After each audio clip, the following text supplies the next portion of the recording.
ఇప్పుడు సాగుతున్నటువంటి రాజకీయాలు ఏమనిపిస్తుంది చూస్తుంటే? ధన ప్రభావం ఎక్కువైపోయింది. ఈ మనీ ప్రభావం లేకుండా ఉండాలంటే ఎలక్షన్ల టైంలో ఓటర్స్కు మీరు ఏం అప్పీల్ చేస్తారు? ఓటర్స్ అంటే ఇస్తానని మేము తీసుకుంటున్నాం. మా అభిప్రాయం కాదా రాజకీయ పార్టీలే సోమరిపోతలం చేస్తున్న ఓటర్స్ని. ఒక ఎమ్మెల్యే గెలవాలంటే ఎంత ఖర్చు అవుతుంది సార్? 60 కోట్ల రూపాయలు అవుతుంది. పైసలు లేనందుకే మైసూరారెడ్డి ఎలక్షన్లకు పోటీ చేస్తలేడా? అంటే నా ఆర్థిక స్తోమత అంత లేదు. ఈ ముఖ్యమంత్రి బాగా చేసిండు, బాగుంది అంటే మీరు ఎవరి గురించి చెప్పగలుగుతారు? కరెక్ట్ తయారై మీరు ఏ పార్టీని ఎంచుకునే అవకాశం ఉంటుంది? ఈ రాజకీయ పార్టీ అంటే ఇట్లా ఉండాలి.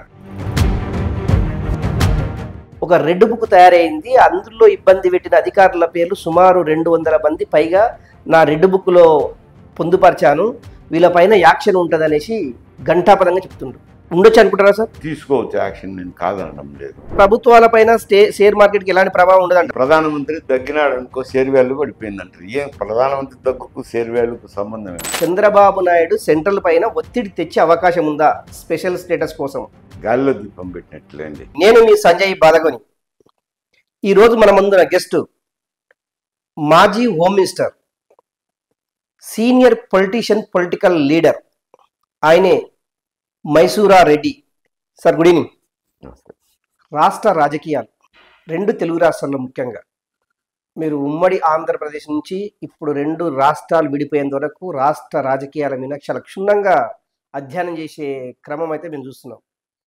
ఇప్పుడు సాగుతున్నటువంటి రాజకీయాలు ఏమనిపిస్తుంది చూస్తుంటే? మేమున్నప్పటికీ ఇప్పటికీ చాలా తేడా ఉంది. డబ్బులు, ధన ప్రభావం ఎక్కువైపోయింది. తెలంగాణలో కొంచెం తక్కువ, కానీ ఆంధ్రాలో మరీ ఎక్కువైంది. గత ఎన్నికల్లో 1000 రూపాయలతో పంచారు ఓటుకు. అంటే దాదాపు 30-35 కోట్ల రూపాయలు ఖర్చు అవుతుంది. 2 అభ్యర్థులు కూడా అదే విధంగా పంచారు. అంటే ఒకరే గెలుస్తారు అనుకోండి, ఒకరికి డబ్బులు పంచితే మరి ఇద్దరు పంచుతారు. వారికి ఎట్లా అభిప్రాయం ఉంటే వారి ఇష్ట ప్రకారం ఓటేస్తారు. డబ్బు ప్రభావంతో ఏమయ్యేది. మరి నిన్న జరిగిన ఎన్నికల్లో అయితే 2000 రూపాయలు పంపించారు ఒక ఓటుకు. ఇద్దరు పంచినారు. ఓకే, ఏదో ఒక వేల మీద లెక్కించవచ్చు. కొన్ని నియోజకవర్గాల్లో 1500, 1000 రూపాయలు పంచినారు. కానీ మొత్తం అయితే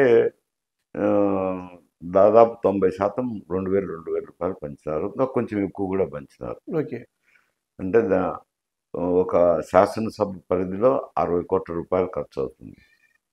పార్లమెంట్ అభ్యర్థులకి 80 కోట్లు అవుతుంది. కోట్లాది రూపాయలు ఖర్చు పెట్టాలని అంటే మామూలు ప్రజల్లో ఉండి ప్రజాభిమానం చొరుగుని ప్రజాసేవ చేసే వ్యక్తులు కష్టమవుతుంది. ధనవంతులు, వ్యాపారవేత్తలు, ఇటువంటి వాళ్ళంతా వస్తారు రాజకీయాల్లోకి. పారిశ్రామికవేత్తలు వీళ్ళు వచ్చినప్పుడు వారు ఖర్చు పెట్టిన డబ్బును మళ్ళీ సంపాదించే దాంట్లోనే ఉత్సాహం ఉంటుంది. కానీ ప్రజా సమస్యలు, ప్రజలకు ఏం అవసరాలు, ఇవన్నీ పెద్ద ఆలోచన చేయరు. దానివల్ల ఏమవుతుంది అంటే ఏదో ముఖ్యమంత్రి ఏం ఆశించుకుంటారో ఆయన అభిప్రాయాన్ని బట్టే కార్యక్రమాలు నడుస్తుంటాయి. డబ్బులు సంపాదించుకోవడానికే రాజకీయాలకు వస్తున్నారంటారు, అంతే కదా? అంటే సంపాదించుకునే దానికి రాజకీయాలు వస్తున్నారని చెప్పను. ఖర్చు పెట్టిన తర్వాత పోయిన డబ్బు సంపాదించడమే కదా సార్. వ్యాపారం అని పూర్తిగా వ్యాపారంలోకి రావటం లేదు. ఎందుకంటే ఇది ఒకరికి నష్టం జరుగుతుంది, ఒకరికి మేలు జరుగుతుంది. కాబట్టి వ్యాపార దృష్టి చూస్తే ఏ వ్యక్తి వెళ్ళినా వ్యాపారం సంపాదించాలనే పోతారు. కానీ యాదృచ్ఛికంగా అటువంటి వ్యక్తులే రావాల్సింది వస్తుంది. పార్టీలు కూడా అభ్యర్థులను నిర్ణయించేటప్పుడు ఈయన ఎంత ఖర్చు పెట్టగలడని చూసే పార్టీలు అభ్యర్థులను నిర్ణయిస్తున్నారు. ఖర్చు పెట్టగలిగిన స్తోమతున్న వాళ్ళే రాజకీయాల్లోకి వస్తున్నారు. వచ్చిన తర్వాత వాళ్ళ వ్యాపార రీత్యానో ఇంకొక రీత్యానో వారు ఖర్చు పెట్టింది సంపాదించుకునే దాన్ని ప్రయత్నం చేస్తారు. అందుకే ప్రజాశ్రేయస్సు దెబ్బతింటుంది అంటారు. ఒక ముఖ్యమంత్రి ఏమనుకుంటే అదే చేస్తుంటారు. వాళ్ళ అభిప్రాయానికి అనుగుణంగానే పరిపాలన సాగుతుంటుంది. కానీ ఇంకా ప్రజా సమస్యలు తెలుసుకొని ప్రజాభిప్రాయం ప్రకారం నడుచుకుందాం అనేది ఉండదు. ఎన్నికల్లో డబ్బు ప్రభావము లేకుండా ఉండడానికి ఓటు వేసే విధానము విధానం మీద మీరు ఏమైనా మాట్లాడతారా? అంటే ఓన్లీ డబ్బే పరమావధి అనే పదం రాకుండా ఉండడానికి. అంటే అది ప్రజల్లో మార్పు రావాలా? ఇప్పుడు మాకే అర్థం కాదు. మేము వారిని చెడగొట్టినామా, వారు మమ్మల్ని చెడగొట్టినారా అనేది మాకే అర్థం కాదు. ఇది ఈ ఈ పిచ్చి కుదిరితే కానీ పెళ్లి కాదు, పెళ్లి అయితే కానీ పిచ్చి కుదరదు అన్నట్లు ఆ సామెత మాదిరి తయారైంది వ్యవహారం. ఎప్పుడవుతుంది? ఇప్పుడైతే ప్రజలు ఇద్దరు పంచితే ఇద్దరి దగ్గర తీసుకుంటున్నారు. వాళ్ళ ఇష్టం ఎట్లుందో వాళ్ళ ఇష్టానికి అనుగుణంగానే ఓట్లు వేస్తున్నారు. ఇది కొద్ది కాలం అయిన తర్వాత ఎక్కడో చోట మార్పు రాక తప్పదు. ఎందుకంటే పెరుగుట విరుగుట కొరకే అవును అవును ఎప్పుడో అవుతుంది, మార్పు రాక తప్పదు. ప్రజలు కూడా ఒక స్టేజ్లో ఆలోచన చేయవచ్చు. ఎందుకంటే ఇవన్నీ చేసిన దానివల్ల మన డబ్బే కదా పోతుండేది అనేది వాళ్ళకు ఒక అభిప్రాయం ఇప్పుడే కలుగుతుంది. ఎందుకంటే ఈ ట్యాక్సుల విధానం ఉంది కదా, ఒక ఇన్కమ్ ట్యాక్స్ ఒక్కటి ధనవంతులు కడతారు. ఇంకా మధ్యతరగతి కుటుంబీకులు కానీ, పేదవారు కానీ, కస్టమ్స్ డ్యూటీ కానీ, సెంట్రల్ జిఎస్టీ కానీ, స్టేట్ జిఎస్టీ కానీ అందరూ పే చేయాల్సిందే. ఎవరు తప్పించుకునే దానికి లేదు. ఓకే ఎందుకంటే ఈ జిఎస్టీ అనేటి అన్ని వస్తువుల మీద వేసిండారు. ఓకే వేయని వస్తువు అంటూ లేదు. ఏదో ఒక 18 వస్తువులు 20 వస్తువులు తీసేసింటే అవి ఎవరు వాడే వస్తువులు కాదు. నిత్యం వాడే వస్తువుల మీద అయితే జిఎస్టీ ఉంది. జిఎస్టీ ప్రకారం అందరూ కట్టాల్సిందే. ఎందుకంటే ఉదయం పేస్ట్ మొదలు పెడితే పేస్ట్ దగ్గర నుంచి పాల ప్యాకెట్ నుంచి మొదలుకుంటే పడుకునే వరకు, పాల ప్యాకెట్ అయితేనేమి, డికాక్షన్ అయితేనేమి, షుగర్ అయితేనేమి, కాఫీ కాన్ నుంచి మొదలు పెడితే ఆఖరి వరకు ఉంటుంది. పుట్టిన బిడ్డ పుడతానే బేబీ పౌడర్ వేసి సబ్బుతో క్లీన్ చేయాలి కదా. అక్కడ మొదలైతే ఖర్చు బూడ్చిన తర్వాత కొత్త గుడ్డ కప్పి బూడుస్తారు కదా, అప్పుడు కూడా జిఎస్టీ కట్టి బూడ్చాల్సింది. అంత స్టేజ్కి పోయినప్పుడు ఏమవుతుందంటే, నేనైనా కానీ వ్యతిరేకిని కాదు సంక్షేమ కార్యక్రమం. ఎందుకంటే పేదవాడు అంతే ట్యాక్స్ కట్టా, ధనవంతుడు అదే కట్టా, మధ్యతరగతి కుటుంబీకులు అదే కట్టిన. అంటే గతంలో పేదవానికి కొంచెం ఊతం ఇవ్వాల్సింది ఉంటుంది. ఎందుకంటే ట్యాక్స్ అనేది బరువు అవుతుంది కాబట్టి కొంత ఊతం ఇవ్వాల్సింది ఉంటుంది. సబ్సిడీ రూపంలో సంక్షేమ కార్యక్రమాలు అనేది పెట్టాల్సిందే. అది ఏ ఆర్థిక శాస్త్రమైనా ఒప్పుకుంటుంది. అది ఏమైందంటే వారికి ఊతం ఇచ్చే సంక్షేమ కార్యక్రమాలు పోయి జీవనోపాధి పెంచి జీవన విధానాన్ని పెంచుకొని ఆయన కాళ్ళ మీద ఆయన నిలబడుకుండే వ్యవస్థ పోయి ఇప్పుడు ఓట్ల కోసం ఈ సంక్షేమ కార్యక్రమం పెడితే ఇన్ని ఓట్లు వస్తాయి. ఈజీ మనీ కాదు, ఈ కార్యక్రమం పెడితే మనకు ఓట్లు వస్తాయి. ఎన్ని ఓట్లు వస్తాయి అనేది ఓట్ల కోసం సంక్షేమ పథకాలే ఈజీ మనీ తయారైతుంది సార్. వాళ్ళకు సోమరిపోతులు చేస్తుంది రాష్ట్ర ప్రభుత్వం, రాజకీయ పార్టీలే సోమరిపోతులు చేస్తున్నాయి ఓటర్స్. నేను ఆ మాట కూడా సోమరిపోతులు. ఎందుకంటే వాళ్ళు పేదవారు కాబట్టి వారు కాళ్ళ మీద వాళ్ళు నిలబడుకోవాలంటే వాళ్ళు కొంత ఊతం ఇవ్వాలి కాబట్టి సంక్షేమ కార్యక్రమాలు ఇవ్వాల్సిందే. అవి ఏవి? వారు కొన్ని రోజుల తర్వాత వాళ్ళ జీవనోపాధిని వాళ్ళ ఆర్థికంగా బలపడి వాళ్ళు సంపాదించుకునేదానికి అవకాశం ఉండేదానికి సంక్షేమ కార్యక్రమాలు ఇవ్వాలి. అటు ఇవ్వకుండా ఈ కార్యక్రమం పెడితే ఇన్ని ఓట్లు వస్తాయని వేసినప్పుడు అది ఓట్ల కోసం కార్యక్రమం అవుతుంది కానీ సంక్షేమానికి రాదు. ఓకే, మైసూరారెడ్డి ఎమ్మెల్యేగా గెలిచారు, ఎంపీగా చేశారు. ఇప్పటి వరకు ఏ ఓటర్ కూడా పైసలు పంచలేదా అంటే మీరు ఏం చెప్తారు? అంటే అప్పుడు తక్కువ మొత్తంలో ఉండేది, ఎవరైనా కుటుంబాలు భరాయించగలిగే శక్తి ఉండేది. ఒకవేళ ఖర్చు పెట్టినా ప్రచారానికి కానీ ఓట్లకు కానీ దేనికైనా ఖర్చు పెట్టినా కానీ మళ్ళీ సంపాదించాలనే తపన ఉండదు. ఎందుకంటే లక్షల్లో కార్యక్రమం కాబట్టి కుటుంబము అది భరాయించగలిగే శక్తి ఉంటుంది. అది ప్రజల్లో ఎవరు శ్రేయస్ కోసం పాటుపడుతుంటారో అటువంటి వ్యక్తులే నిలబడుతున్నారు. పార్టీలు కూడా ప్రజల్లో ఈయనకు మంచి పేరు ఉందని టికెట్లు ఇచ్చేవాళ్ళు. ఇప్పుడు అట్లా కాదు, ఎవరు ఖర్చు పెట్టగలరని చూసి ఇస్తున్నారు కాబట్టి ఇది మార్పు అయింది. ఇప్పుడు మైసూరారెడ్డికి ఏ పార్టీ టికెట్ పిలిచి ఇస్తలేదంటే ఏం చెప్తారు మీరు? ఎందుకు ఇస్తలేదంటే? నేను కావాలంటే కదా, ఎందుకంటే నేను కూడా మా వాళ్ళైతే అందరూ నిలబడమని చెప్పారు. ఓకే సార్ మనకు అంత ఖర్చు కాదులే అని కూడా చెప్పారు. ఓకే. కానీ ఎందుకంటే ఇది ఎంత ఖర్చు అవుతుంది సార్ ఒక ఎమ్మెల్యే గెలవాలంటే? గ్రామాల్లో వాళ్ళు చందా వేసుకొని ఖర్చు పెట్టుకునే స్థాయి అయితే దాటిపోయింది. ఎందుకంటే ఓకే. ఓకే. ఈ వ్యవహారం ఏదో వేళల్లో అయితే మా ఊళ్ళో చందా వేసుకొని చేస్తాంలే సార్ అని చెప్తారు. మనం కూడా బరువు లేని కార్యక్రమంలో అవును. అని చెప్తాం. ఇప్పుడు లక్షల్లో పోయింది కాబట్టి వాళ్ళకు కూడా బరాయించే శక్తి ఉండదు. ఒక ఎమ్మెల్యే గెలవాలంటే ఎంత ఖర్చు అవుతుంది సార్? ఇప్పుడు 2,000 అంటే దాదాపు 60 కోట్ల రూపాయలు అవుతుంది. ఒక ఎమ్మెల్యే గెలవాలంటే 60 కోట్ల రూపాయలు. గెలవాలంటే కాదు, నిలబడాలంటే. నిలబడాలంటే. గెలవాలంటే? గెలవాలంటే కూడా చెప్పలేను. ఆ! గెలవాలనేది గ్యారెంటీ కాదు. ఓకే. ఎవరు గెలుస్తారో 2,000 ఖర్చు పెడితే 60 కోట్ల రూపాయలు అవుతుంది. ఓకే. ఇప్పుడు అందుకని పైసలు లేనందుకే మైసూరారెడ్డి ఎలక్షన్లకు పోటీ చేస్తలేడా అంటే? అంటే నా ఆర్థిక స్తోమత అంత లేదు. అందువల్ల ఎందుకు ఇటువంటి పరిస్థితుల్లో నేను నిలబడినామనుకోండి, ఏదో అప్పో సప్పో తెచ్చి నిలబడినప్పుడు అది సంపాదించుకునే దానికి ప్రయత్నం చేయాలి కదా. అవును. చేయకపోతే ఈయనకు కుటుంబం ఇబ్బంది పడుతుంది. అది సంపాదించడం మొదలుపెట్టి మైసూరారెడ్డి కూడా డబ్బులు తీసుకోవడం మొదలు పెట్టారని చెడ్డ పేరు ఎందుకు? ఇప్పుడు ఏదో మంచి పేరు ఉంది, చెడ్డ పేరు లేదు. ఇంకంతకంటే ఏం కావాలా? ఒకవేళ ఇంత ఖర్చు పెట్టి శాసనసభ్యులు అవుతాము, ఈ కార్యక్రమాల్లో మునిగి చెడ్డ పేరు తెచ్చుకునే దానికంటే గౌరవంగా బతికేది మేలు కదా అనేది అది అట్లా ఆలోచన. అంటే ఏదన్నా టీడీపీ కానీ, వైసీపీ కానీ, ఇతర పార్టీలు నేను పార్టీల వైపు కానీ పార్టీల గురించి కానీ ఆలోచించి నిలబడాలనుకుంటే కదా పార్టీల వైపు ఆలోచించి. ఓకే. ఓకే. ఈ ఖర్చుతో కూడిన వ్యవహారం కాబట్టి, నాకు తలకు మించిన భారం కాబట్టి నేను దాని గురించి ఆలోచించేయడం లేదు. రాజకీయాల నుంచి శాశ్వతంగా మైసూరారెడ్డి తప్పుకున్నట్టేనంటే? రాజకీయాల నుంచి తప్పుకున్నానని నేను చెప్పలేదు కదా. 75 సంవత్సరాల వయసు వచ్చింది. తర్వాత ఖర్చుతో కూడిన వ్యవహారము, అంత ఖర్చు కుటుంబం బరాయించలేదు. అందువల్ల కూర్చున్నాను. అంటే ఫోర్స్ఫుల్ సర్కమ్స్టాన్సెస్ కానీ ఏం లేదు. జస్ట్ ఒకవేళ మంచి అవకాశం వస్తే మళ్ళీ అది పరిస్థితి ఉంది. ఇది ఫోర్స్ఫుల్ సర్కమ్స్టాన్సెస్ కూర్చున్నాను. ఓకే. ఓకే. ఓకే. మీరు చూస్తున్నారు సార్, 2019లో 151 గెలిచినటువంటి వైసీపీ ఆల్ ఆఫ్ సడన్ ఇప్పుడు మనం జరిగినటువంటి ఎలక్షన్లో కూటమి 145 సీట్లు గెలిచారు. నిజంగా జగన్మోహన్ రెడ్డి ఎక్కడ ఫెయిల్యూర్ అయ్యాడు?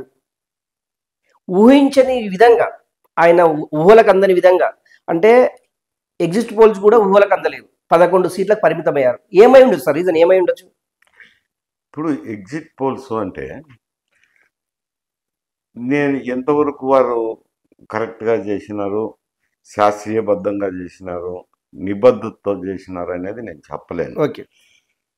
ఇది కూడా ఖర్చుతో కూడుకున్న వ్యవహారం అయిపోయింది. ఇప్పుడు చాలా ఇన్ఫ్రాస్ట్రక్చర్ అవసరం ఉంది. ఎగ్జిట్ పోల్స్ నియోజకవర్గాల్లో పెట్టాలా, శాంప్లింగ్ బాగా తీసుకోవాలి, శాంప్లింగ్ కూడా కేటగరైజ్ చేయాలా, ఇన్ని చేసి తర్వాత శాస్త్రీయబద్ధంగా చేయాలంటే ఖర్చుతో కూడుకున్న వ్యవహారము. ఏదో ఒక సంస్థ చేయించినప్పుడు ఆ సంస్థకు ఎన్నో ఉంటాయి. ఓకే. ఎగ్జిట్ పోల్స్ పక్కన పెడదాం. అవి అందుకని ఓ మారు కరెక్ట్ కావచ్చు, కాకపోవచ్చు. గుడ్డి దూపురంగా గుట్లో రాయేసినట్టు ఎవరిదో అది కరెక్ట్ అయిందనుకో, అదే కరెక్ట్ అనేది అనుకుంటాం. ఇవి ఎందుకు అవుతున్నాయి? ఇవి జగన్మోహన్ రెడ్డి గారి మొన్నటి వరకు కూడా వై నాట్ 175 అనే వ్యక్తి ఆల్ ఆఫ్ సడన్ గా 11 సీట్లకు పడిపోయారు. అదే విషయం చెప్పబోతున్నాను. ఎందుకంటే ఆయన కూడా సంక్షేమ కార్యక్రమాలు నేను పట్ల ఉత్సాహం చూపించారు. ఓకే. ఎందుకంటే ఈ సంక్షేమ కార్యక్రమాల్లో ఇస్తే కనుక ప్రజలు నాకు ఓట్లు వేస్తారు, నేను గెలుస్తాననే అభిప్రాయంలో పడిపోయినారు. ఆ ఊహాలోకంలో పడిపోయి నవరత్నాలని సంక్షేమ కార్యక్రమాలు చేపట్టినారు. వాటికి ఒక 5 నిబంధనలు పెట్టారు. ఏది? వాహనం ఉండకూడదు, తర్వాత 300 యూనిట్ల కంటే ఎక్కువ విద్యుత్ శక్తి కాలకూడదు, ఇటువంటి కొన్ని 5-6 నిబంధనలు పెట్టారు. ఈ సంక్షేమ కార్యక్రమం అమలు జరిపేటప్పుడు లబ్ధిదారుల ఎంపికకు ఈ కార్యక్రమాలు వీటిని బేస్ చేసుకొని లబ్ధిదారులను ఎంపిక చేస్తారు. ఎంపిక చేసినప్పుడు 50% మందికి 45% మందికే లబ్ధి చేకూరుతుంది. మిగతా 50-55% మందికి లబ్ధి చేకూరుతుంది కదా. ఆర్థికంగా ఒకటే పరిస్థితిలో ఉంటారు. ఏదో ఒక ఉద్యోగమో ఏదో చేస్తున్నందువల్ల ఒక మోటార్ సైకిల్ కొనింటారు, అయిపోయి ఇంకా నీకు రాదు, లబ్ధి రాదు. అప్పుడు బాధపడతారు కదా మీరు. అవును. ఇటువంటి వ్యక్తులు కూడా కొందరు ఉన్నారు ఓటర్లలో. పోతే లబ్ధి పొందిన వారు సంతృప్తి పడినారా అంటే అది లేదు. ఎందుకంటే లబ్ధి పొందినా కానీ వచ్చిన లబ్ధి it was not able to meet both ends. Exactly. ఎందుకంటే నిత్యావసర వస్తువులు ధరలు పెరిగిపోయినాయి. పెరిగిపోయినాయి. తర్వాత డీజిల్ పెట్రోల్ ఎవరికి ఏదో ఒక వాహనం ఉంటుంది. ఎలక్ట్రిసిటీ ఛార్జెస్ పెరిగినాయి. ఇంక పోతే ఈ ప్రతి ఇంటిలోనూ ఎవరో ఒకరు మద్యం సేవించే వాళ్ళు ఉంటారు. అవి అమితమైన ధరలు, కావాల్సిన బ్రాండ్ దొరకదు. కల్తీ అని నేను అన్ను, కావలసిన బ్రాండ్ ఉన్నాను. కల్తీ అంటే అది వేరైతుంది, కావలసిన బ్రాండ్ దొరకదు. అవి ఏవో డిస్టిలరీస్ అంటే 3 లైన్లు ఉంటాయి. ఇందులో డిస్టిలరీస్లో మద్యం తయారవుతుంది. దాన్ని బ్రివరేజ్ కార్పొరేషన్ చేస్తారు. బ్రివరేజ్ కార్పొరేషన్ షాపు అమ్ముతారు. షాపు గవర్నమెంట్దే, బ్రివరేజ్ కార్పొరేషన్ గవర్నమెంట్దే. డిస్టిలరీస్ ముఖ్యమంత్రి గారు అనుమతులకు సంబంధించిన డిస్టిలరీస్ అంటే వాళ్ళ చేతుల్లోనే ఉండాలి అన్నమాట. దాని మీదట క్యాష్ పేమెంట్, డిజిటల్ పేమెంట్స్ కానీ ఏ అలౌ చేయదు. మీకు కావాల్సిన బ్రాండ్ దొరకదు. మద్యం అత్యంత ప్రేమ, ఎక్కడ ఏ రాష్ట్రంలో లేనంత ప్రేమతో కూడుకునే ధర అక్కడ. అందువల్ల లబ్ధి చేరినా కానీ ఆ ఇచ్చిన లబ్ధి అంతా ఈ మద్యంకో నిత్యావసర వస్తువుల ధరల వలన కరిగిపోతుంది. అందువల్ల ఏమన్నారు, లబ్ధి చేకూర్చిన వాళ్ళు కూడా ఏముందబ్బా ఆయన సొంత డబ్బు ఏమీ లేదు కదా, మన డబ్బే కదా, ఎందుకంటే ట్యాక్సులు కట్టే తెలుస్తుంది కాబట్టి మన డబ్బే కదా మనకి ఇస్తాండేది, ఈ చేత్తో ఇచ్చే ఈ చేత్తో తీసుకుండే కదా అని దానికి వాళ్ళు అనుకూలత ఏం చూపించలే. వాళ్ళ అభిప్రాయం ప్రకారం పరిపాలన ఇతరు ఉంటుంది కదా, పరిపాలన పోలీస్ శాఖ అయితేనేమి, రెవెన్యూ యంత్రాంగం అయితేనేమి, ఇతర సంక్షేమ కార్యక్రమాలు చేసే శాఖలు అయితేనేమి, నీటిపారుదల శాఖ అయితేనేమి, ఎలక్ట్రిసిటీ, ఆ శాఖల పనితీరు కూడా పరిపాలన బట్టి ఉంటుంది. ఈ పరిపాలన ఏమైంది, చీఫ్ మినిస్టర్ ఆఫీస్ నుంచే కాబట్టి ఇంక ఎవరికి ఏం అర్థం కాదు. అది ఏం జరుగుతుందో ఎవరికి వారే ఏమన్నా తీరే అన్నట్టు పరిపాలన అయిపోయింది. ఈ ధరలు చూస్తామంటే ఆకాశాన్ని అంటున్నాయి. వాళ్ళకు సంతృప్తి కలగలేదు. సంతృప్తి కలగకపోతే జగన్ ఒక మాట చూద్దాము అని జగన్ అడిగారు కాబట్టి ఎట్టుంటుందో ఈయన వస్తే ఎట్టుంటుంది అని చూసినారు. చూసిన తర్వాత ఇదేమి లేదని అందువల్ల వ్యతిరేకంగా ఓటేసినారు. ఇది చంద్రబాబు నాయుడు గారి విజయం కంటే కూడా, తెలుగుదేశం పార్టీ ఎన్డీఏ కూటమి విజయం అనే దానికంటే కూడా వైఎస్ఆర్ పార్టీకి వ్యతిరేకమైన ఓటు అని చెప్పాల్సింది ఉంటుంది. అది పరిస్థితి అక్కడ. వైఎస్ఆర్సీపీ మళ్ళీ ఎలక్షన్లో, అంటే ఇంత వ్యతిరేకత ఉన్నటువంటి వైఎస్ఆర్సీపీ వచ్చే ఎన్నికల్లో ప్రజలు ఇలాంటి గుణపాఠమే చెప్పే అవకాశం అనేది కనిపిస్తుంది. ఎందుకంటే మీరు రాజకీయాల్లో చాలా అనుభవం ఉన్న వ్యక్తి, రాజకీయాలను క్షుణ్ణంగా పరిశీలిస్తుంటారు, అధ్యయనం చేస్తుంటారు రెగ్యులర్గా, వాట్ ఈజ్ వాట్ అనేది. ఇప్పుడు ప్రస్తుతం కూడా అంటే ఎన్డీఏ కూటమి అధికారంలోకి రాబోతుంది. 12వ తేదీ నుంచి వస్తారనుకోండి. 12వ తేదీ ప్రమాణ స్వీకారం చేశారు కాబట్టి ఆ రోజు నుంచి ప్రభుత్వంలోకి వచ్చినట్టు లెక్క. అంతవరకు అపధర్మ ప్రభుత్వం కిందనే ఉంటారు. వచ్చిన తర్వాత వాళ్ళు కూడా సూపర్ 6 అనే కార్యక్రమాలు పెట్టారు. ఇంటికి 3 సిలిండర్లని, ఆర్టీసీ బస్సు ఉచిత ప్రయాణం అని, ఏదో దండకు ఉందిలేండి, హామీలు ఇచ్చారు. హామీలు అవన్నీ నెరవేర్చాల్సిన అవసరం ఉంటుంది. ఎందుకంటే పాతవి ఉన్నాయి, అందులో మిక్స్ అయ్యిండాయి అనుకోండి, పాతవి కూడా దాంట్లోకి మిక్స్ అయ్యిండాయి.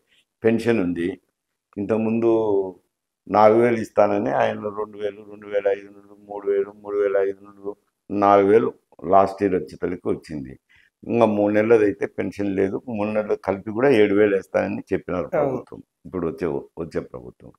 ఇటువంటివన్నీ హామీలన్నీ నెరవేర్చవలసిందే. నెరవేర్చాలంటే ఆదాయం సరిపడాల. ఇప్పుడు జగన్మోహన్ రెడ్డి గారి నవరత్నాలకే ఆదాయం సరిపోక అప్పులు చేసినారు అనేది అపకీర్తి మూట కట్టుకున్నాడు. ఇదే పొద్దున ఎన్డీఏ ప్రభుత్వం కూడా ఈ వాగ్దానాలు ఏవైతే చేసినారో అమలు చేసి తీరాల్సిందే. చేయకపోతే చెడ్డ పేరు వస్తుంది.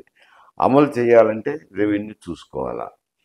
రెవెన్యూ చూసుకోవాలంటే ఆర్థికంగా పెంచుకోవాలా, ఆర్థిక వనరులను పెంచుకోవాలా. అది ప్రజల మీద భారం పడకుండా పెంచుకోవాలా. అంటే కొంచెం క్లిష్టమైన పని. ఈ కనుక హామీలు అమలు చేయకపోయినా కానీ హామీల వల్ల అదనపు భారం ప్రజల మీద పడినా కానీ మళ్ళీ ఈ దినం జగన్మోహన్ రెడ్డి గారికి ఏ గతి పట్టిందో రేపు ఆ ప్రభుత్వానికి అదే గతి పడుతుంది. ఓకే. అందుకని మరి ఇక్కడ జాగ్రత్తగా సమర్థవంతంగా చేసుకోవాల్సిన అవసరం ఎన్డీఏ ప్రభుత్వం మీద ఉంది. మైసూరారెడ్డి కీలక మంత్రిత్వ శాఖను కూడా నిర్వర్తించారు గతంలో. అసలు సంక్షేమం అభివృద్ధికి ప్రజలకు ఏమి అవసరము, ఏది ఉంటే రాష్ట్రం అభివృద్ధి చెందుతుంది, ప్రజలు అభివృద్ధి చెందుతారంటే మీరు ఏం చెప్తారు? అంటే పరిపాలన అనేసరికి ఇప్పుడు సేద్యపు నీటి రంగం ఉంది. ఏదో ప్రధాన కాలువలు అయితే తవ్వినారు, దాని పంట కాలువలు తీస్తే కదా నీటిపారుదల జరిగేది. అవును. ఉదాహరణకు మా కమలాపురంలోనే కృష్ణా నీరు వచ్చింది. ఇప్పుడు మేము పోతిరెడ్డిపాడు వైడనింగ్ చేయాలా, తెలుగు గంగ కింద నీటిపారుదల సౌకర్యం కల్పించాలా, గాలేరు నగరి కింద నీటిపారుదల, హెచ్ఎన్ఎస్ ఇవన్నీ కోరికలు కోరినాం కదా. అవి ఇప్పుడు గాలేరు నగరి కిందనే 2 రిజర్వాయర్లలో నీరు ఉన్నాయి. కృష్ణా నీరు అయితే వరద వచ్చినప్పుడు నింపినారు. దాన్ని పారుదల చేసుకునే దానికి పొలాలకు పంట కాలువలు లేవు, తోవాలంటే డబ్బులు లేవు. డబ్బులు లేకుంటే పంట కాలువలు లేకపోతే ఏం ప్రతిఫలం లభించినట్టు రైతుకు? ఇంత ఉద్యమం చేసి ఇన్ని సంవత్సరాలు అయిన తర్వాత జలాశయాల్లో నీరుండి పంట కాలం పోతే దాని మీద కోపం వస్తుంది కదా ప్రజలకు. అదొకటే కాకుండా పోలీస్ యంత్రాంగము ఏమైతుంది, ప్రభుత్వానికి ఒత్తాసు పలుకుతున్నారు, న్యాయం పట్ల ఒత్తాసు పలకడంలే. ఎందుకంటే ఈ రీజనల్ పార్టీస్ వచ్చినాక సీఎం ఆఫీస్ అనేది ఫోర్టిఫికేషన్ అయింది. మేము ఉన్నప్పుడు సీఎం ఆఫీసులో 2 పిఏలు, చీఫ్ మినిస్టర్ దగ్గర ఒక పిఎస్ ఉండేవాడు, ఒక ప్రిన్సిపల్ సెక్రటరీ స్థాయి అధికారి ఒకరు ఉండేవాళ్ళు లైజాన్ కోసం. ఏ శాఖకు సంబంధించిన మంత్రి ఆ శాఖలో స్వతంత్రంగా వ్యవహరించేవారు. ఏమైనా విషయాలు ఉంటే ముఖ్యమంత్రులు చర్చించేవారు, నిర్ణయాలు తీసుకొని వచ్చి ఆ నిర్ణయాలు అమలు చేసేవాళ్ళు. ఇప్పుడు అట్లేదు, 5 మంది 6 మంది ప్రిన్సిపల్ సెక్రటరీస్ నేర్చుకుంటున్నారు. సీఎంఓ నుంచి ఆదేశం వస్తేనే ఇక్కడ ఫైళ్లు కదులుతాయి. అంటే ప్రతి ఒక్కటి సీఎం చూడాల్సి వస్తుంది. ఎంత భారమని మోస్తారు ఒకరు. కాబట్టి పోలీస్ శాఖ కూడా మా సీఎం ఆఫీస్ నుంచి ఏమన్నా వస్తేనే వాళ్ళు వ్యవహారం నడిపేది. రెవెన్యూ శాఖ అంతే. అందువల్ల పరిపాలన వైఫల్యం కొట్టొచ్చినట్టు కలుగుతుంది. ఏ శాఖకు ఆ శాఖ అయిపోయింది.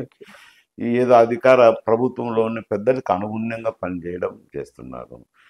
పోనీ నీటిపారుదల అంటే ఆ రోజు కట్టిన జలాశయాల్లో 83వ సంవత్సరానికి కట్టిన జలాశయాలే ఉన్నాయి, కానీ కొత్త అయితే కట్టినది దాఖలాలు లేవు.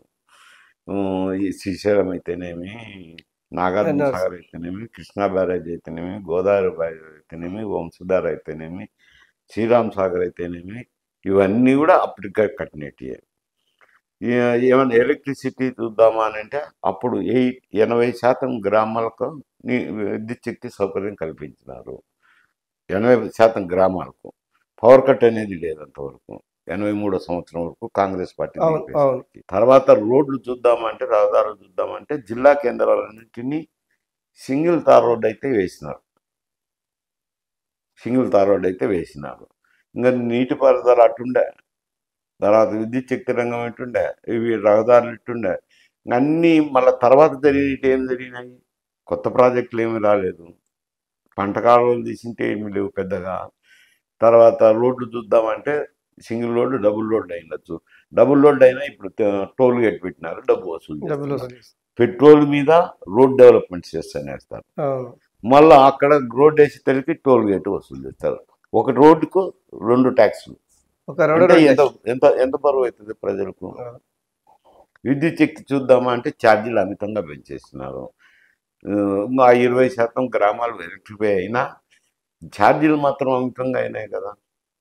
ఏ శాఖ కూడా 83 వరకు జరిగింది కానీ తర్వాత వచ్చింది సంక్షేమంలోనే మునిగిపోయినారు.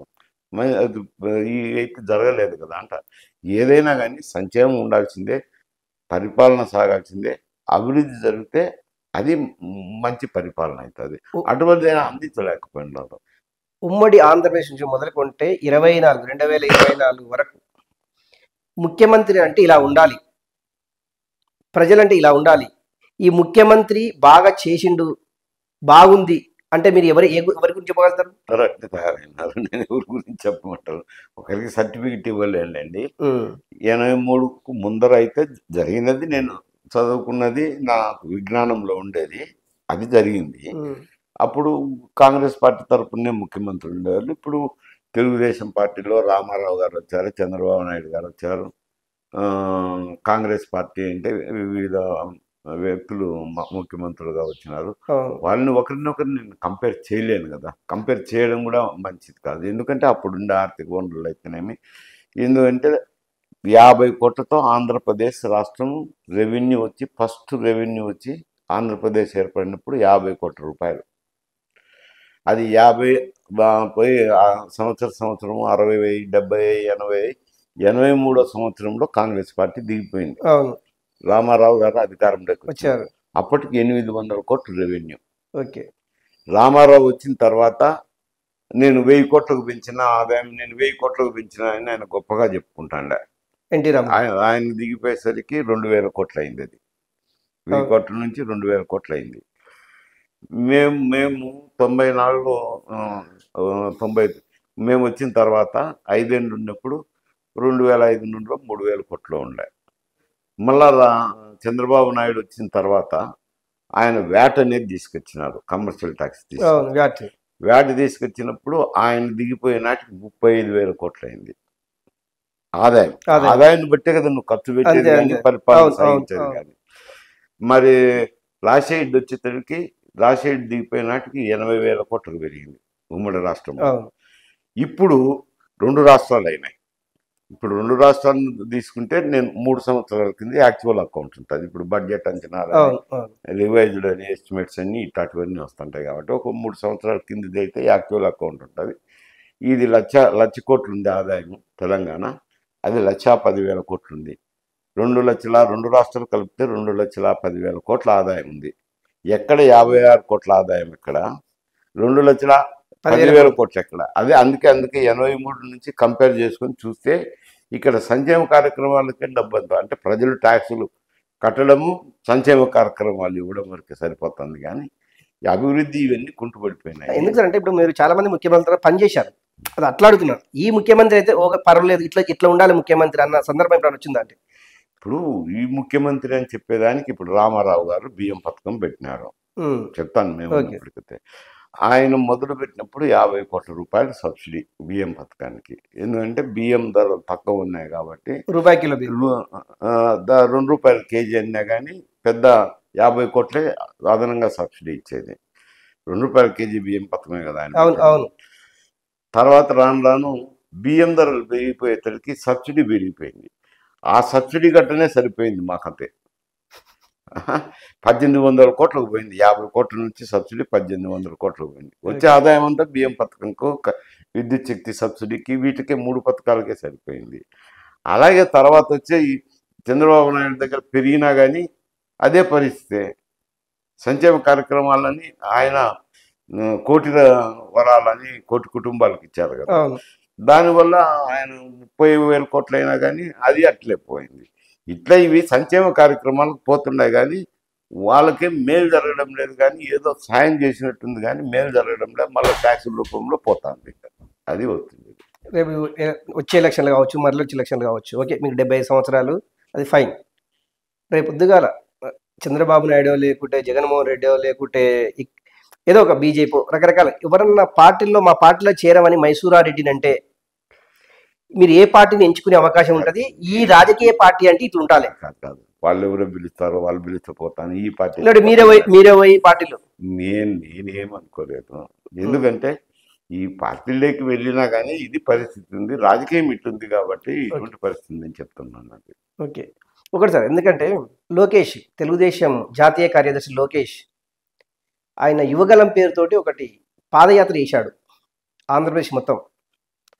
వైసీపీకి సంబంధించినటువంటి నాయకులు కావచ్చు, లేకుంటే అప్పుడు ఉన్నటువంటి ప్రభుత్వంలో ఉన్నటువంటి అధికారులు కావచ్చు, ఎవరైనా సరే యువగలం పాదయాత్రను అడ్డుకోవడము, వాళ్ళకు పర్మిషన్ లేకపోవడము, ఒకానొక సందర్భంలో ఆ నగర బహిష్కరణ చేయడము, ఇలాంటి చాలా సందర్భాలు జరిగినాయి, మీరు అబ్జర్వ్ చేస్తున్నారు.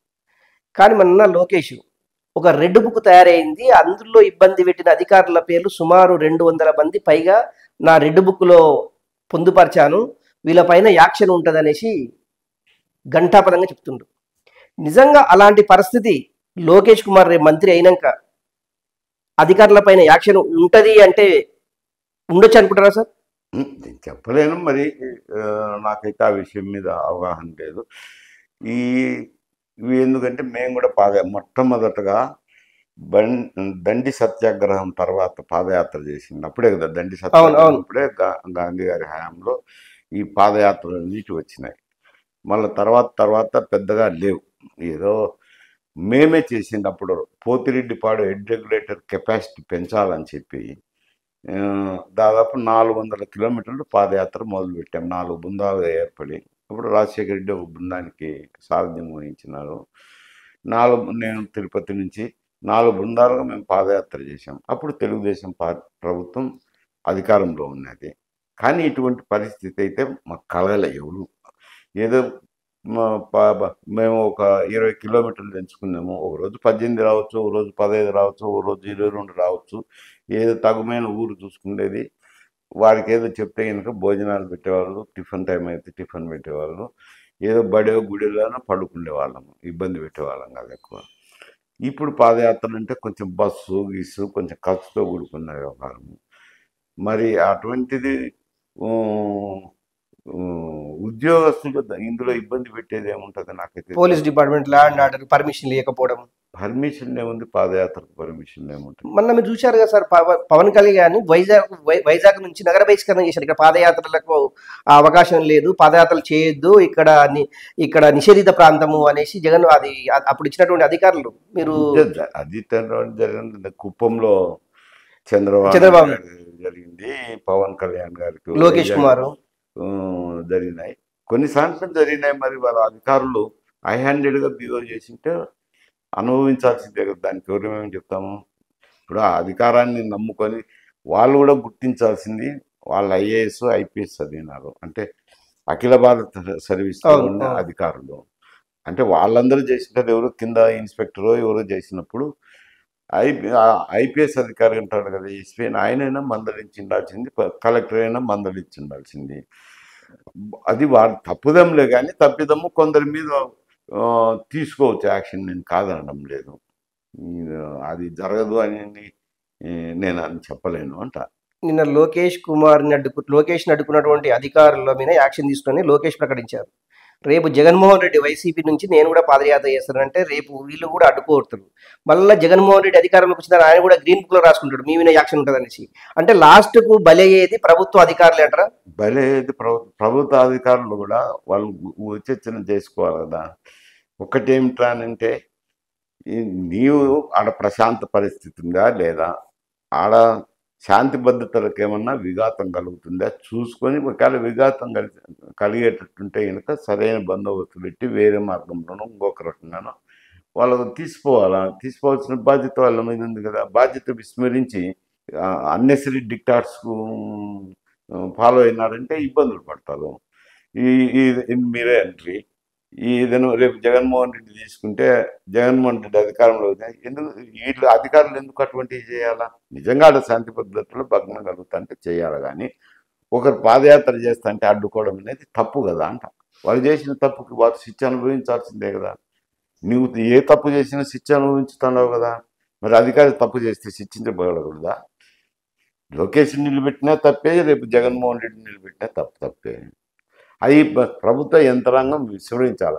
ఎందుకంటే ప్రజాస్వామ్యంలో అధికారం అనేది శాశ్వతం కాదు, రాజరికపు వ్యవస్థ కాదు. 5 సంవత్సరాలకు ప్రజలు ప్రభుత్వాలను మార్పులు చేయగల శక్తి సామర్థ్యాలు ప్రజల్లో ఉన్నాయి, ఓటర్ మహాశైలికి ఉన్నాయి. మనం కూడా నిబద్ధతతో బతకాలనేది వాళ్ళు నేర్చుకోవాలని అంట. నేర్చుకోకుండా ఇటువంటి చేస్తే కొందరు ఇబ్బంది పడతారు, తప్పదు. అది నేను చెప్తున్నాను. ఇప్పటికీ ఆంధ్రప్రదేశ్ రాష్ట్రం అప్పుల కుప్పగా తయారైందనేసి ఆర్థిక నిపుణులు కానీ రకరకాల ఇప్పుడు ఆర్బీఐ చెప్తున్నది అదే, ఇంకోటి చెప్తున్నది అదే. నిజంగా ఇప్పుడు ఉన్నటువంటి ఆర్థిక పరిస్థితులను బట్టి ఇప్పుడు చంద్రబాబు నాయుడు ప్రకటించినటువంటి సంక్షేమ పథకాలు మీరు ఇంతకుముందుకు మనం మాట్లాడుకున్నట్టు ఇవి సాధ్యం కాకపోతే ఇప్పటికే రాష్ట్రాన్ని అప్పుల కుప్పలుగా చేసినటువంటి అధికారులు అనొచ్చా లేకుంటే రాజకీయ పార్టీలు అనొచ్చా, మీరు ఏమంటారు మీ లాంగ్వేజ్లో, ఇలాంటి తప్పిదాలు చేయకుండా ఉండాలి అంటే మీరు ఒక సీనియర్గా రాజకీయ పార్టీలు కావచ్చు, నాయకులు కావచ్చు, ఎలాంటి సలహా సూచనలు ఇస్తారు? ఇప్పుడు కేంద్ర ప్రభుత్వం ఒక ఎఫ్ఆర్ఎంబి యాక్ట్ అని ఉంది. ఉమ్, నీ ఆదాయం ఎంత ఉంది, నీ ఆదాయం తగ్గట్టు నువ్వు అప్పులు చేయాలనేది దాని సారాంశం. Basic principle. ప్రిన్సిపల్. అయితే కొందరు ఏం చేస్తున్నారంటే ముఖ్యమంత్రులు హామీలు ఇచ్చింటారు నెరవేర్చాలని చెప్పి కార్పొరేషన్ల చేత అప్పులు చేయించడము, అవి బడ్జెట్లోకి రావు కాబట్టి అవును. రకరకాల విన్యాసాలు చేస్తున్నారండి. ఇప్పుడు అవన్నీ కూడా పరిగణలోకి తీసుకున్నప్పుడు అప్పుడు ఎప్పుడైతే నేను ముందే చెప్పాను కదా, ప్రజల మీద భారం పడకుండా ఆర్థిక వనరులు పెంచుకొని సంక్షేమం. సంక్షేమ కార్యక్రమాలు చేపట్టాల్సిన అవసరం ఉంది. చేపట్టకపోతే వచ్చే ప్రభుత్వం కూడా అదే గతి పడుతుంది అని చెప్పినాను కదా. ఓకే, ఓటర్స్ ముఖ్యంగా మనం ఇంతసేపు మాట్లాడుకున్నట్టు ఓటర్స్ ఈ మనీ ప్రభావం లేకుండా ఉండాలంటే ఎలక్షన్ల టైంలో ఓటర్స్కు మీరు ఏం అప్పీల్ చేస్తారు? ఓటర్స్ అంటే ఇస్తానని మేము తీసుకుంటున్నాం, మా అభిప్రాయం కాదా ఇస్తాను. ఇప్పుడు నిలబడిన అభ్యర్థులకు కూడా తెలిసిపోతుంది ఎదుటి వ్యక్తి ఇస్తాన్నాడు కాబట్టి నేను ఇవ్వాలని ఇస్తాను. చెప్పు కొన్ని రోజులు అయినాక ఎదుటి వ్యక్తి ఇచ్చినా నేను ఇచ్చినా అంతే ఉందని అనుకున్నప్పుడు అవి ఒక స్టేజ్ అయిపోయినాక దాని ప్రభావం తగ్గిపోతుంది. ఎక్కడో ఒక చోట అందుకే పెరుగుట కొరకే అని నేను చెప్పాను కదా ముందు. ఇది ఎక్కడ ఎండ్ అవుతుందంటే ఎప్పుడో అవుతుంది. ఇప్పుడు కాలచక్రం అట్టే ఉండదు కదా. మీరే చూసినారు 1956 నుంచి ఎలక్షన్లు జరుగుతున్నాయి. ఆ ఎలక్షన్లలోకి తర్వాత జరిగిన ఎలక్షన్లకు ఇప్పుడు జరిగిన ఎలక్షన్లకు తేడా ఉంది. రేపు జరగబోయేవి కూడా అంతే ఉంటాయి. అయ్యేం ఒకరు మార్పు చేస్తే వచ్చినాయా? కాలానుగుణంగా మార్పు జరిగిపోతుంటుంది అంట.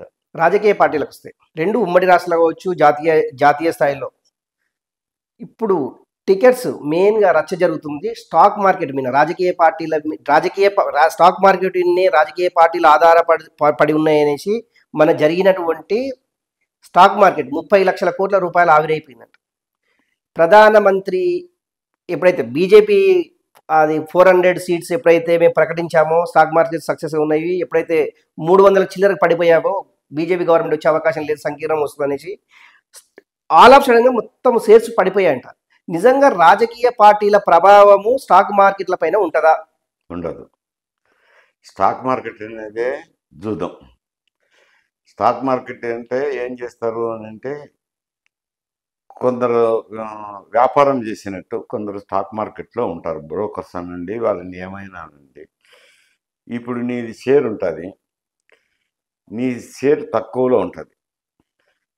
తక్కువలో ఉన్నప్పుడు నీ షేర్లు కొంటారు. నీకే ఒక ఇండస్ట్రీ ఉంది, ఇండస్ట్రీలో షేర్లు ఉంటాయి, మార్కెట్లో పెట్టింటావు. పెట్టినప్పుడు వీళ్ళు నీ తక్కువ స్టేజ్లో ఉన్నప్పుడు కొంటారు. కొన్న తర్వాత దాన్ని రింగ్ అయ్యి పెంచుతారు. నీ పరిశ్రమది 100 రూపాయలు ఉండేది 200 పెంచుతారు. అది పెరుగుతా పోతుంటే ఏమవుతుందంటే ఇదేదో పెరుగుతుంది బాగా అని చెప్పి ప్రైవేట్ వ్యక్తులు కొంటారు. కొన్నప్పుడు లాభాలు వస్తాయి. మారు ఏం చేస్తుంది, పెంచినది ఎంత పెరుగుతుంది, నిజంగా ఉంటే దానికి స్తోమత ఉంటే పెరుగుతుంది, కుప్పకూలిపోతుంది. కుప్పకూలిపోయినప్పుడు నష్టపోయేది ఎవరు? అతనేమో బ్రోకర్ ఏమో డబ్బులు చేసుకొని ఈడు పెరుగుతుంది కదా అని ఆశతో కొన్నాడు నష్టపోతాడు, షేర్ హోల్డర్స్. అట్లా జరిగిండొచ్చు. కానీ ప్రభుత్వాల పైన షేర్ మార్కెట్ కి ఎలాంటి ప్రభావం ఉండదు. ఏముండదు. అది సో సెన్సిటివ్. ప్రధానమంత్రి దగ్గినాడు అనుకో షేర్ వాల్యూ పడిపోయింది అంటారు. ప్రధానమంత్రి దగ్గుకు షేర్ వాల్యూకు సంబంధం ఏమిటి? ఆయన ఇది పడిపోవాలని దగ్గింటాడా? ఓకే, ఇప్పుడు టీడీపీ అధ్యక్షుడు ఇది ఎక్కువ జూదం కిందకి లెక్కేసుకోవాలంటే దాంట్లో. టీడీపీ అధ్యక్షుడు చంద్రబాబు నాయుడు ఇప్పుడు సెంట్రల్లో కీలక పాత్ర పోషిస్తుంది కూడా. ఎందుకంటే బీజేపీకి ఫుల్ సపోర్ట్, ఇప్పుడు సపోర్ట్ లేదు, టీడీపీ అవసరం ఉంటుంది. గతంలో ప్రధానమంత్రి చంద్రబాబు నాయుడుకి అపాయింట్మెంట్ ఇయ్యని రోజుల్లో కూడా ఈ రోజు టీడీపీని సపోర్ట్ కోసం అడిగారు.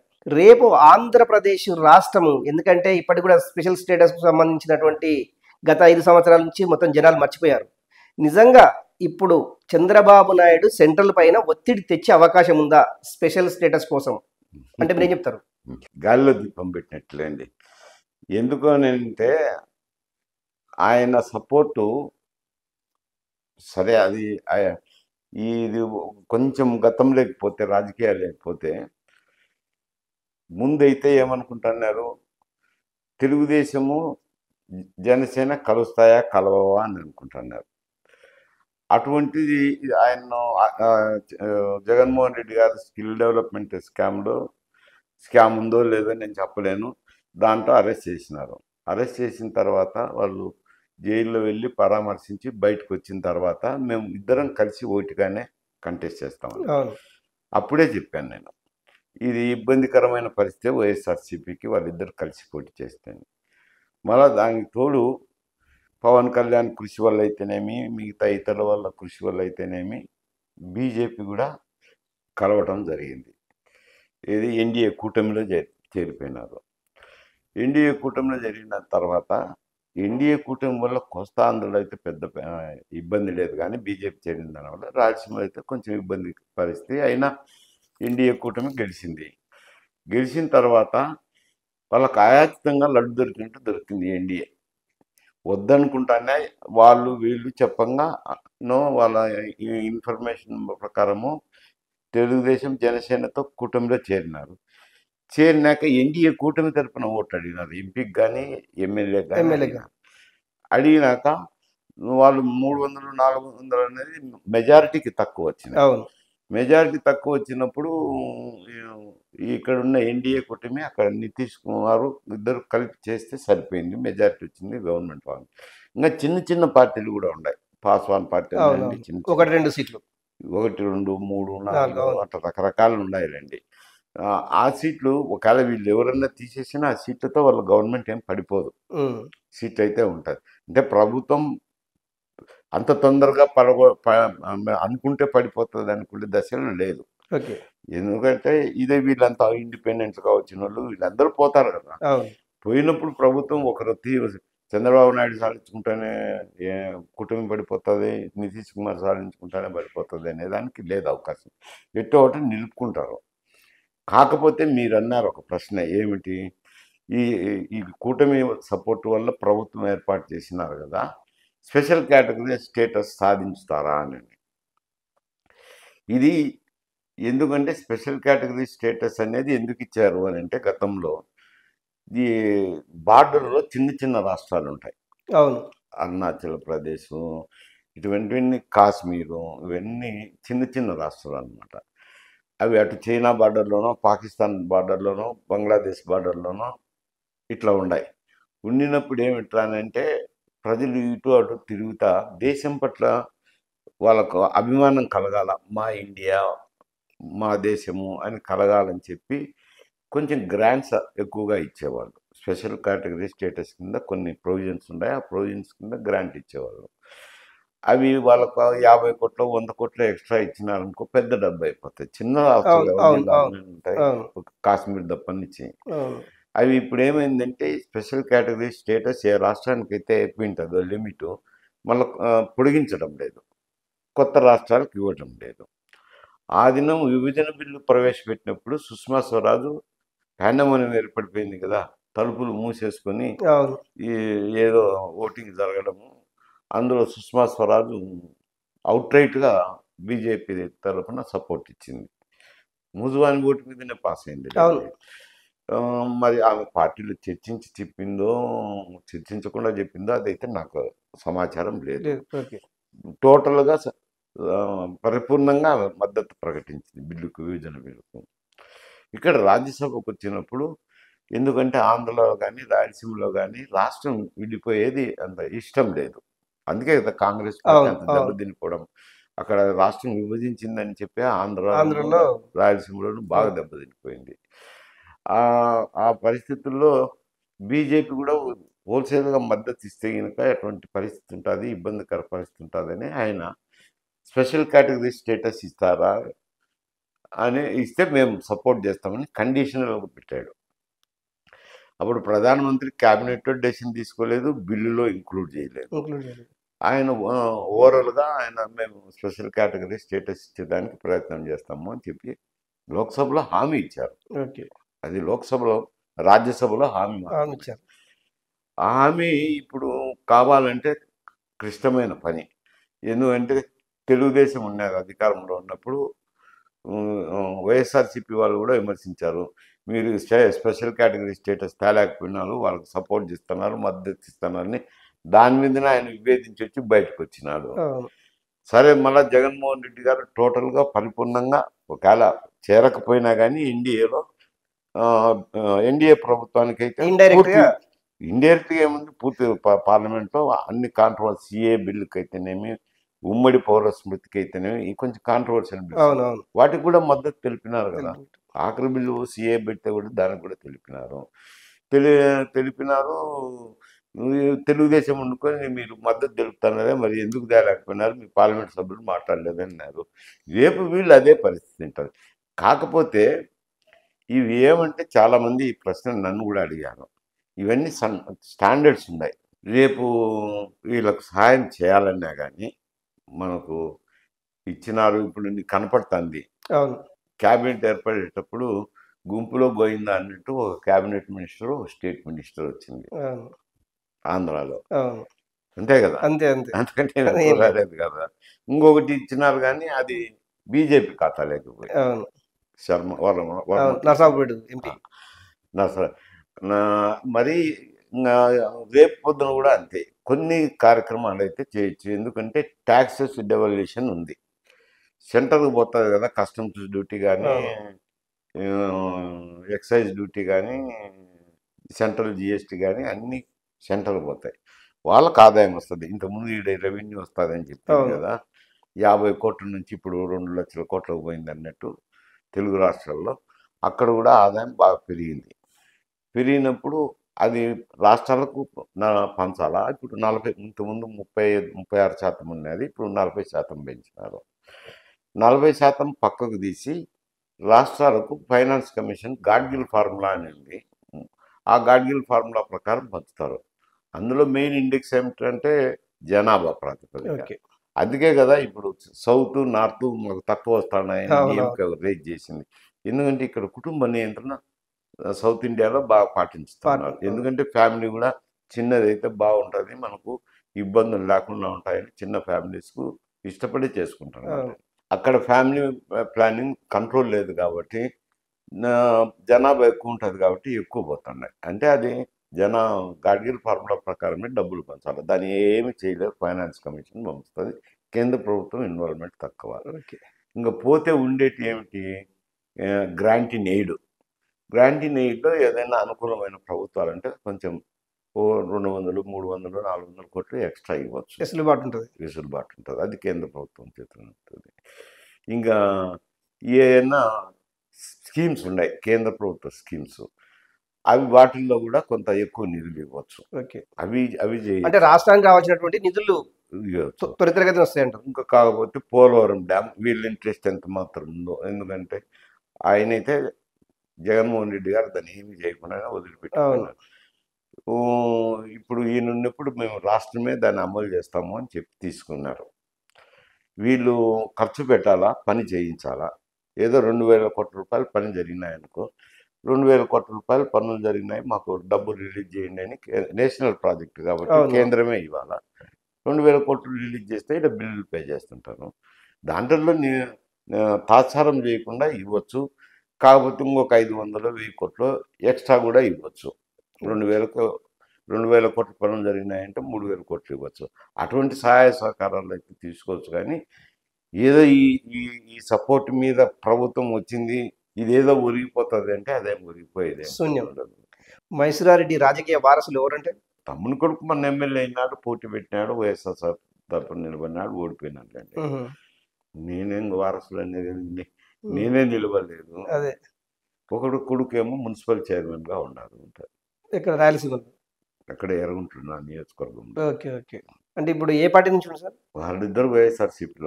వైఎస్ఆర్సీపీ రేపు పొద్దుగల కూడా వైఎస్ఆర్సీపీలో కొనసాగించే అవకాశం ఉంటుంది, వాళ్ళ అభిప్రాయం. ఎప్పుడైనా అడుగుతారా సార్ రాజకీయ పార్టీలు ఎట్లా ఉండాలి, ఏంది, ఎట్లా చేస్తే బాగుంటుంది అనేసి మీ సలహాలు సూచనలు మీ అబ్బాయి? అవన్నీ అంత అవసరమే. మున్సిపల్ చైర్మన్కి సలహాలు ఇచ్చేది, ఎమ్మెల్యేలకు సలహాలు ఇచ్చేది ఉంటుంది. ఓకే సార్, ఇది స్పెషల్ ఇంటర్వ్యూ. మరో మళ్ళీ కలుద్దాం. నమస్తే.